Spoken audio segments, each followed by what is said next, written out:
All right, okay, so where we are, we're here, I was saying that you can monitor all of the parameters that you want to monitor here. And I was counting how many parameters we have. We have 7 because mu_j contains 4 different mu_j's. And the adaptation, burn-in, and then sample, they're pretty standard. I'm using thing as 1, and later, as you can see in those MCMC diagnostics, I think the autocorrelation is pretty low. So that wouldn't be an issue here. And lastly, it's these, this is the init function, and I specified it earlier. So you're just gonna pass that into the initial values, so you are able to reproduce the results that you have. Okay? So again, in JAGS, set C doesn't work. You will have to do this, and then that's what you have. Okay, so now comes the problem. So this? Okay, so here is, I think, what Kevin is referring to earlier. So this is the JAGS output of the hierarchical model that we fit. And you see that we are saving mu, tau, and then 4 different mu_j's and sigma, right? And each, I mean, it's longer, so I put it into 2 parts. But when you're turning R, it's just all together. And you can see lower 95, so they return you, like say, the 95% credible interval, the median, mean, the standard deviation, mode, that's multicolor error. And then this column, I think we talked about the importance, right? And so that's the effective sample size. We need to make sure that it's large enough. And this actually also gives you some sense. This is the autocorrelation, I think, at lag 10, okay? And then last one, I think, is actually related to the Gelman-Rubin diagnostic. That's what we saw previously. Yeah, but for now, let's not worry too much about it. So based on the output, so this is telling us the parameter estimation. We have 5,000 samples for each of this parameter, okay? And then we're summarizing them. Here, you can get the median, the mean, credible interval. That's usually the most important thing that you try to use to make inference about. Like that's like, say, I'm curious about mu, and I want to see the range of mu or like the mean of mu. And then, so what are the issues here?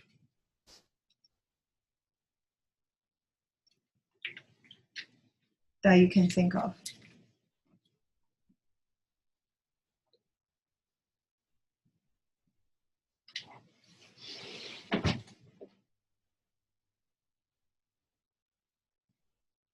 I mean, the outcome here, I think, is telling us something wasn't right when we're fitting the model previously.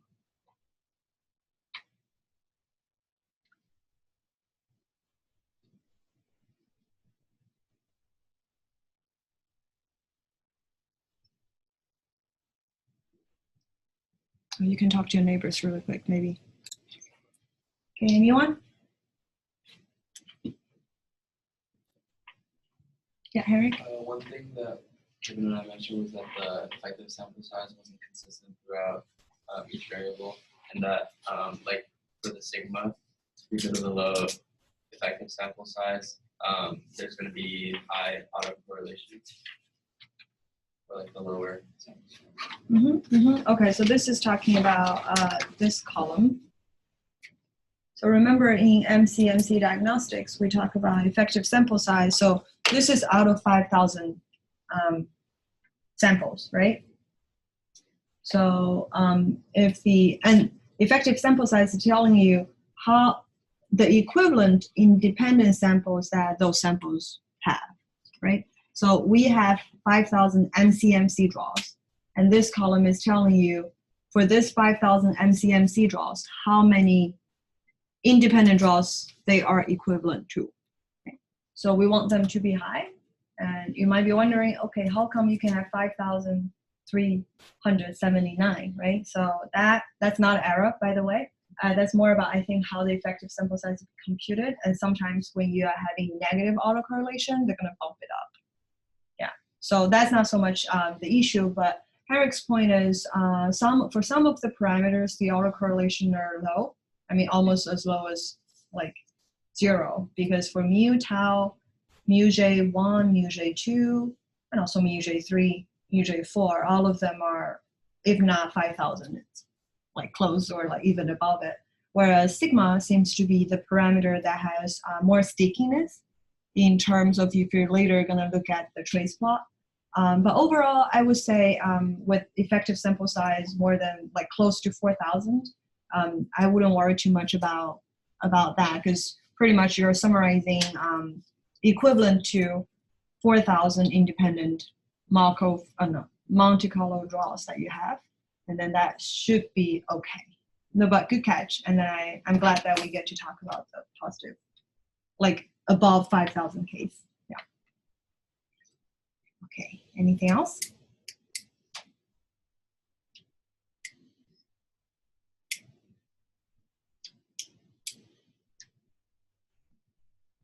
You also mentioned the negative values. Mm-hmm. Lower 95, because they should all be positive. Yeah, so that's what I thought for the mu. Yeah, pretty much for everything. I mean, tau and sigma, they're fine. But mu J 1, 2, 3, 4.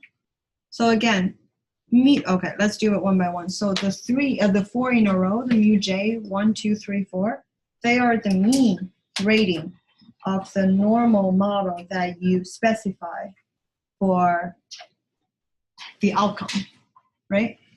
So if it's a mean, I should say it's a rating, which is strictly positive, then you will be, I think, incorrect that you're going to have a mu that has a 95% credible interval that goes below 0.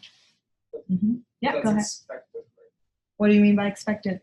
By the way we set up the model, we should get negative values given the priors that we like our starting values. Mm-hmm. Mm-hmm. Like, I don't think it's an error as such. Yeah, so what do you all think? Okay, so in addition to mu J 1, 2, 3, 4, there's also this mu, and that mu, again, is the mean of the second stage prior of the normal prior that we give for all of the mu J's, right? And we also get negative lower bound of the 95% credible interval. And if you're curious, you can look at this SD column, a standard deviation. For some of them, like say for mu J3 is pretty large, right? It's just, again, it reinforces why you see negative lower bound in the 95% credible interval, right?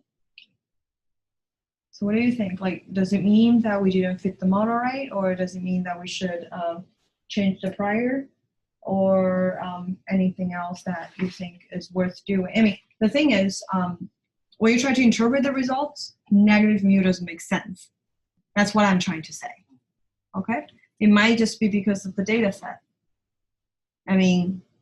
So if you remember, okay, let me go back here. We had this plot at the beginning. Yeah, so this is the table. If you remember, I returned the sample statistics, right? And the rating, they're in the range of like 0 to 0.3. Okay, so I think part of that is just they're very, small, close to 0. Some of them are close to 0. And the model might not be, if we don't force, like say in this case, yeah, this is the range of the rating that I'm talking about. It's from 0 to 0.3. So if we fit normal model and then if we didn't say restrict, like for example here, yeah, this is the last page pretty much when we're determining the priors, right? So I'm saying that if we don't force, say equation 16, for example, that I want to have strictly positive mu J, and also in equation 18, if I don't force strictly positive mu, it's possible that the posterior is somewhere going to go below. Yeah, so then I show you what we did. For the outcome, for the output that we have, this is the specification. In particular, equation 23, 24, and 25. These are the values that we play with, right? Yeah. So what do you think, or like if at all possible, I have to go back to redo this. I didn't get the chance to do it. But I was wondering if you would like to or have some ideas of how you can make that work, that in the end the output wouldn't have any kind of negative mu j's or mu coming up, because that is not supposed to happen. Yeah, Christian? We should, sure. I guess we could change the parameters of the stage 1 prior. Maybe choose a different distribution for your stage 1 prior. Yeah, good point. So one thing you can do is, especially now we're working with JAGS, you don't even have to, like, so far we haven't derived any kind of Gibbs sampler or whatever, like full conditional, I should say. We haven't derived anything like that. And if you play with JAGS, you will notice that it's pretty flexible. You don't need conjugacy. You can give different types of prior to things. I'm giving normal. One thing is because it's still under the overall, like the umbrella that we've been talking about, this normal model. And the other thing is, I think, again, 21 equal.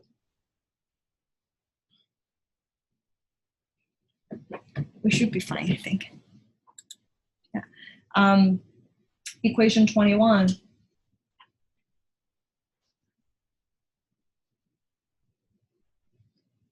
Forgot what I was trying to say. And yeah, so we have equation. Oh yeah, equation 21. Because this is the stage 1 prior that we put for the mu j's. And then normal distribution, I think in particular, is nice to talk about the mean and the standard deviation, so we can get a good sense of what kind of belief we have for this mu j, especially if we're going to put a normal prior. We know it's center at mu with standard deviation tau. Okay? The exercise that I left for you is try to, like, encourage you to think about, okay, what about in addition to mu j's, I want to have a sigma j as well. Like, I want to have group specific sigma j in my data model, and then how to give a 2-stage prior for those sigma j. So that will be like interesting extension, probably a better fit for the data. We don't know yet, but the reason why I stuck with normal, just because I think it's easier to interpret. But with JAGS, you can definitely do other kinds of prior distributions that, say for example, we want strictly positive distribution. I mean, strictly positive values for those mu j's, right? So what else do you think you can do? Josh talked a little bit about in his video when they try to make sure that values are positive, right? Power function, yeah, that would be one thing. But I feel like power function is so much specific to the learning curve, that because those plots are like that.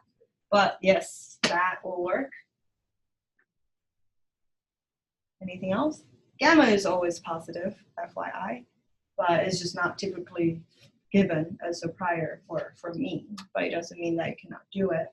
Another typical thing that people do is they take the log, and then once you take the log, say, take the log of a positive values, and then any value like below 1 gonna become negative in the log scale, right?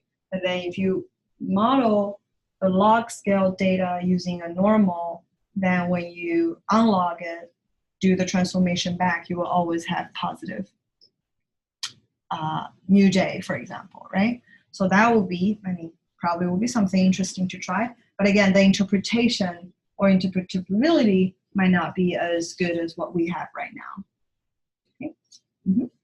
So I think the issue mostly is about the prior, and I feel it's probably also about the data. I don't know exactly, but I would encourage you to try, if you want, about different prior choices, or not only the distribution of prior that you give, but also like, oh, I want to fix for normal, what can I do? And then how can I play with the prior, like the mean, the standard deviation of those hyperpriors of normal, and hyperprior and prior of normal, to see if that makes a difference or not. Okay. So next time, I think I will go back and think about it and play with a couple of things, and next time I can share a little bit what I find, but I would encourage you to try as well. Okay.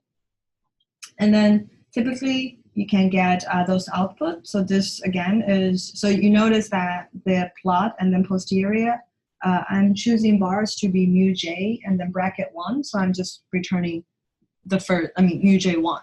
If you don't have that bracket, I think they're just going to give you 4 plots in a row.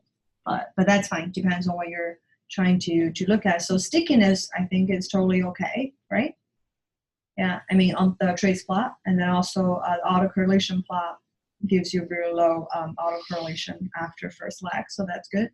And in the past, we haven't talked about the off diagonal, the 2 plots so much, but the lower, the bottom right, bottom left, that one is it's just a histogram summary of all of the draws. So again, you can see that I'm guessing maybe like 20% or close to 20% of the mu j1s that are below 0 in the Gibbs sampler when I'm drawing them, right?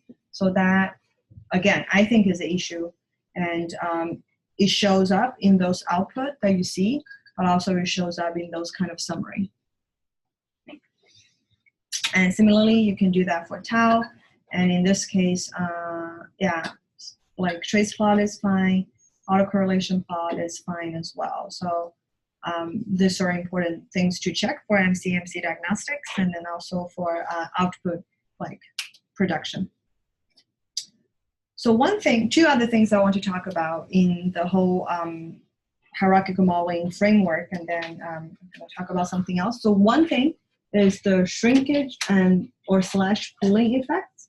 So let me show you really quick on the left, like here, the plot that I have for you is on the left. It's on the left, but then the 4 dots on the left panel, sort of, you see that it's written as sample, right? So that's the sample mean of each. So each dot represent the average, the arithmetic average of the different group observations. Okay? So I'm plotting them together, and they're ranging from, roughly 0 to 0.2, okay? So that's based on the sample, okay? On the right, they are the mean, pretty much mu j1, mu j2, mu j3, and mu j4. They're the 4 different means that we calculated based on the 5,000 MCMC draws that we have, okay? So typically, not so much in our example. So again, this might not be the greatest example, just so many different things might not go well. But this, as you can see that, you can see some kind of like pooling or shrinkage effect, especially looking at the top dot on the right, and then the bottom dot on the right that is going towards, they're shrinking towards the middle in some sense, not so much, but some. So this is typically what hierarchical model can do, because in recall that we're giving, so each of this is one of the mu j's, right? And we believe the mu j's come from the same normal distribution, okay? And we're sharing that, right? So it's not surprising that you're having some kind of pooling effects or shrinkage effects that you see in our data, okay? But this is not so much like the extreme cases, and this probably tells us that maybe you don't want to use a hierarchical model after all. But there are examples, so I'm just giving you a different example. We're not going to go through the details, but this is an output of a movie rating data set we have. So on the left, again, is the sample. There, I think, 1, 2, 3, 4, 5, 6, 7. Yeah, there are 8 different movies, I think. Yeah, so that data set is, each movie is getting ratings from different users, okay? So we're doing a hierarchical model in that way. And on the left, you see that that's the sample means of the ratings of each movie. And the range goes from like 3 to 5. I think maximum is 5, minimum is 1. And then the hierarchical model, if you're just pulling, so it's pretty much the same model that we saw, okay? You have a movie-specific mean, mu j, and then that mu j, all of the mu j's follow the same second stage prior of the normal. So you start to see a lot more pooling effect over here, okay? And sometimes it's desirable, sometimes not so much. And if I remember correctly, that dot, I think, was the case that you only have one rating for that movie. Okay, yeah. So the shrinkage, like the level of shrinkage or the level of shrinkage for each dot obviously are different, right?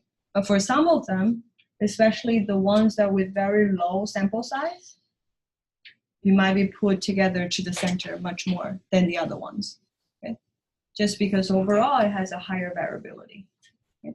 But I would recommend you to think it through, especially like comparing, like think about the plot and then think about the model a little bit more again to see sometimes the desirable features of pooling, because say for the movie rating example that we see on the right here, if you only have one sample for a particular movie and it's 5, well, how am I supposed to make the inference about the mean if I only have one data point, right?